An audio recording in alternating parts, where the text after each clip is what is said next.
My husband betrayed me with his mistress and sold our apartment without permission, but when he found out the property was only in my name, his world collapsed and the mistress left him.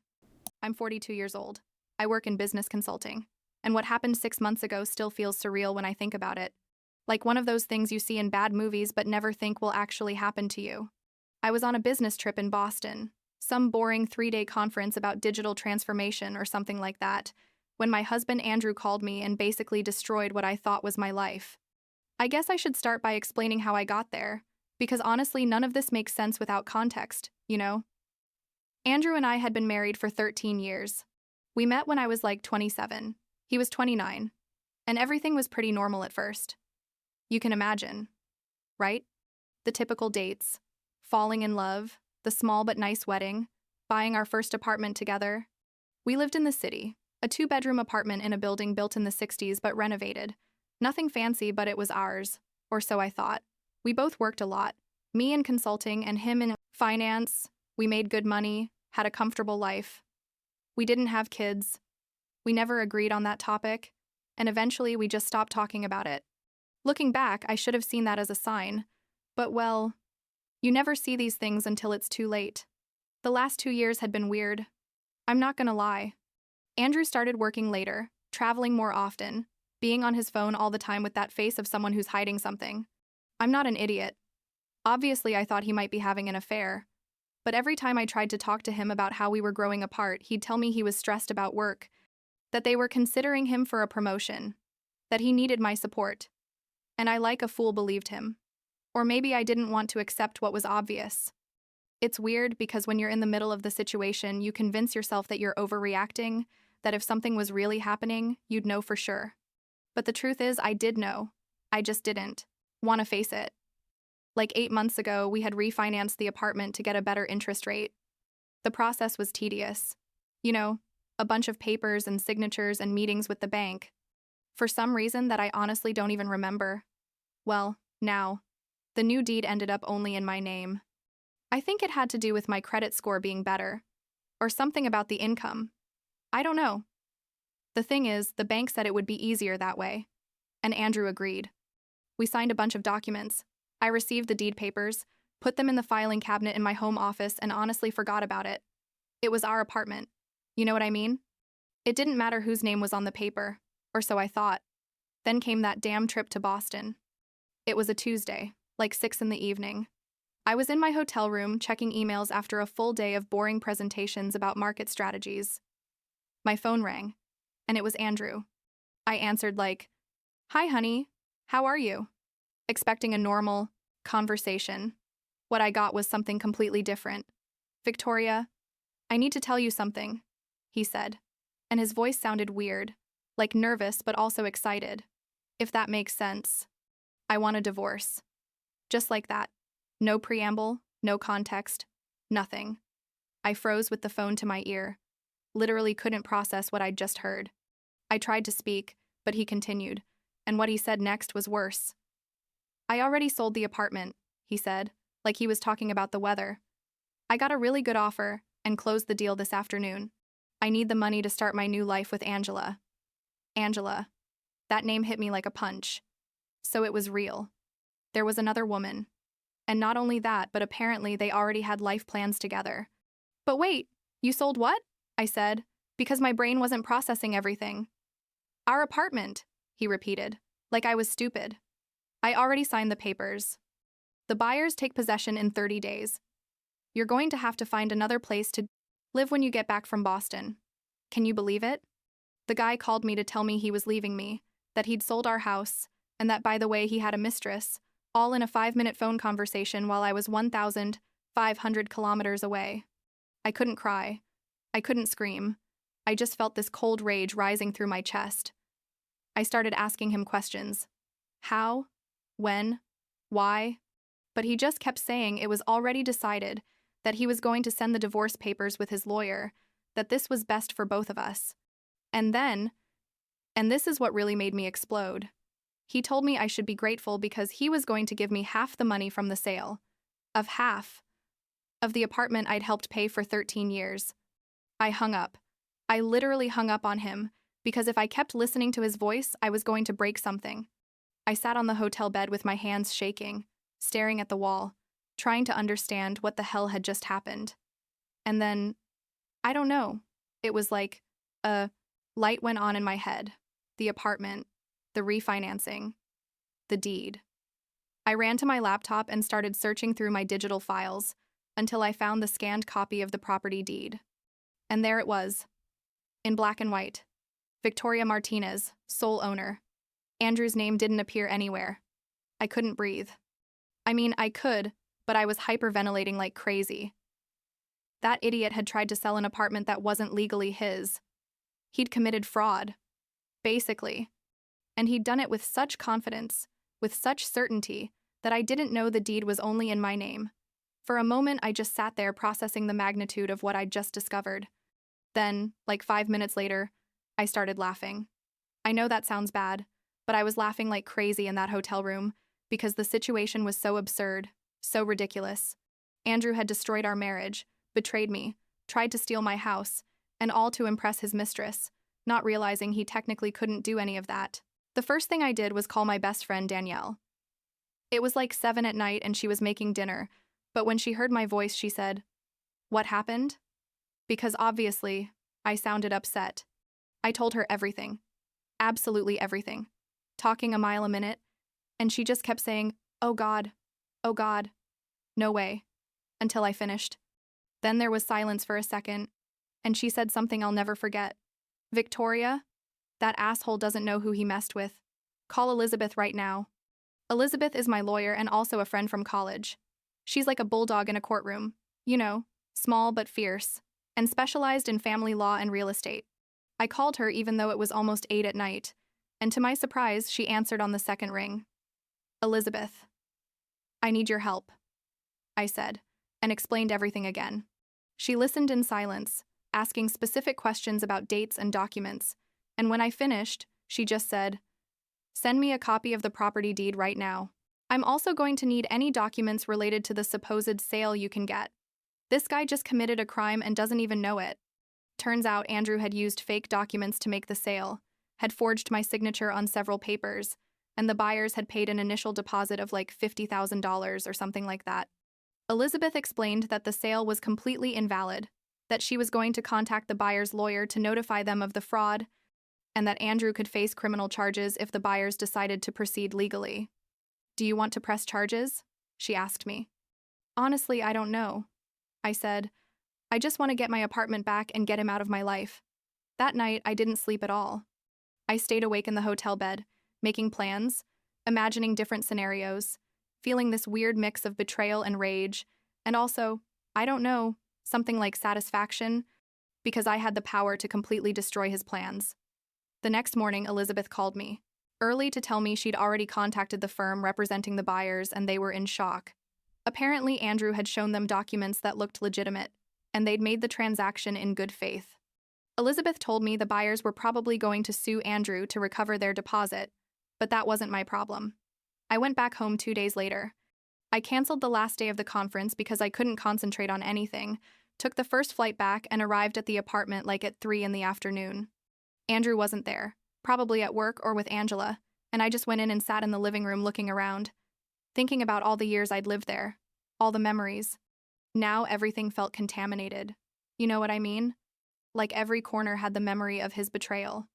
I had some wine. It was 3 in the afternoon, but who's counting, honestly, and waited. Andrew arrived like at 7, and when he opened the door and saw me there, his face was something worth photographing. He went pale, like really pale, and said, "I didn't think you were coming back until tomorrow." "I changed my plans," I said, very calmly, taking another sip of wine. "We need to talk about the apartment." He got defensive immediately. "I already told you it's sold," he said, crossing his arms. "The new owners take possession in less than a month. You and I are going to split the money and each go on with our lives." "Oh, really?" I said, and I got up from the couch. "Because I have interesting news, Andrew. Turns out the apartment is in my name only. You can't sell something that doesn't belong to you. That's called fraud." The way his face changed was almost comical. He turned red, then white again, and started stuttering something about the refinancing and that it was a bank error and that the apartment was both of ours. No, I said, showing him my phone with the photo of the property deed. It's mine. Only mine. And your little sale is completely invalid. My lawyer already notified the buyers, who, by the way, are considering suing you. Congratulations, you just committed a federal crime. I'd never seen Andrew so out of control. He started yelling, saying I'd planned everything, that I'd set a trap for him with the refinancing, that I was a manipulator. I just let him yell until he got tired. And then I said very calmly, you have two options. 1. You sign the divorce papers my lawyer is going to prepare, giving up any claim to this apartment, and I don't press charges. 2. I get difficult. And you end up with criminal charges and without a penny anyway. You decide. He left that night to a hotel, I guess, because he didn't come back. The next few days were weird, like surreal. I kept going to work as if nothing happened, coming back to the apartment that was now officially only mine, and waiting for Andrew to show signs of life. Elizabeth kept me informed of everything. The buyers had recovered their deposit and decided not to press charges if Andrew signed a statement admitting the fraud. Andrew had no choice, basically. But here's where things got really interesting, and almost satisfying in a twisted way. Like 2 weeks after the incident, Andrew showed up at the apartment without warning. I was watching Netflix in pajamas on a Saturday afternoon when he knocked on the door. I opened it, and there he was. But he wasn't alone. There was a woman with him, blonde, like in her 30s, very put together, and she looked uncomfortable. This is Angela, Andrew said, as if that was normal. We came to talk to you about the apartment. Excuse me? I said, because I couldn't believe the audacity of this guy. You brought your mistress to my house for what exactly? Andrew got all pompous. You know, that attitude men have when they think they can intimidate just by standing straight and talking loud. Angela and I need a place to live, he said. This apartment is too big for one person. We thought the reasonable thing would be for you to move out and for us to stay here. We can pay you some rent, obviously. I laughed. I couldn't help it. I laughed in his face, and Angela looked more and more uncomfortable. Let me see if I understand, I said to Andrew. You cheated on me, tried to steal my apartment, committed fraud, and now you come with your mistress to my door to ask me to give you my house. Is that what's happening here? Andrew started saying something about being reasonable and thinking of practical solutions, but I was already fed up. I addressed Angela directly, who until that moment hadn't said anything. Did he tell you? I asked her, that he tried to sell this apartment without my permission or knowledge, forging my signature on legal documents, because he wanted the money for you two? Did he tell you he committed fraud and almost went to jail? Angela looked at me, then looked at Andrew, and her face changed completely. What? She said with a very small voice. Andrew, you told me she had agreed to the sale, that you'd agreed to split everything. Oh, this was getting better by the second. Turns out Andrew had lied to Angela too, had told her a whole story about how I was okay with the sale and the divorce, how it was all very civilized and friendly. He hadn't mentioned the small detail that the apartment wasn't legally his to sell. Angela started asking him questions, her voice rising in volume, and Andrew was trying to calm her down, saying they were unimportant technicalities, that I was exaggerating everything. I showed Angela the property deed on my phone. He has no legal right to this apartment, I said. He tried to sell it behind my back using fake documents. The buyers almost sued him. Everything he told you is a lie. Angela stared at the document on my phone, then looked at Andrew with an expression I can only describe as horror, mixed with disgust. You're a liar, she said. You told me you had the money from the sale in the bank, that we were waiting for the transfer to process. I left my apartment last month because you said we were going to buy a house together with that money. Andrew tried to grab her arm, but she pulled away. Don't touch me, she said. I can't believe I was so stupid. And then she looked at me and said, I'm so sorry. I didn't know any of this. I really thought you were getting divorced by mutual agreement. She left the apartment almost running, and Andrew went after her yelling her name. I closed the door and poured myself another wine. It was, honestly, one of the best moments of this whole mess. I didn't hear from Angela again, obviously. But Andrew came back the next day, alone this time, with his tail between his legs. And he knocked on the door, and when I opened it, He looked terrible, like he hadn't slept.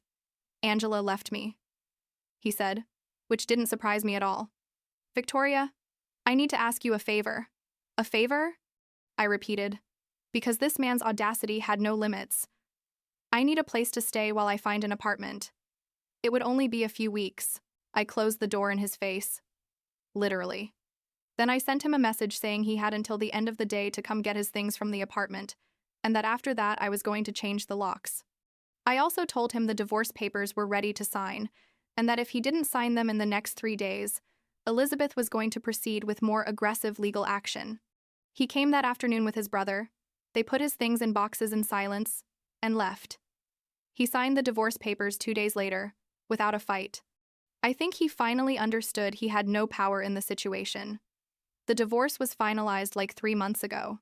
It was pretty quick, because we didn't have kids and I didn't ask for any of his stuff. He didn't ask for any of mine either, probably because he knew he didn't have a leg to stand on after everything he'd done. I know from Danielle, who has a mutual friend, that Andrew is living in a small studio on the outskirts of the city, and that Angela never went back to him. Apparently, she started dating someone else like a month after everything exploded. I'm not gonna lie. That information gave me a lot of satisfaction. I stayed in the apartment, obviously. I hired an interior designer. Well, not really a professional designer, but a friend who has really good taste, and we redecorated everything. I painted the walls different colors, bought new furniture, changed the curtains, put plants everywhere. I wanted it to feel like a completely new space, without any trace of Andrew or those 13 years that now seemed like a different life. Danielle came to help me with everything, and we had like 3 bottles of wine while we assembled IKEA furniture and laughed about how absurd everything had been. The apartment now feels mine in a way it never felt before. You know what I mean? It's not just that it's legally mine. It's that energetically, emotionally, it's my space. I have photos on the walls that I chose, books arranged how I like them, my playlist playing without anyone complaining about my music taste. It's weird but also liberating. Like I can finally breathe without feeling like I have to adapt my life to someone else. 2 weeks ago, Danielle and I went out for drinks at that rooftop bar we like, the one with a view of the whole city. We were there with our martinis, looking at the lights, and she asked me how I really felt about everything that had happened. Honestly, I told her, and I meant it. I think Andrew did me a favor.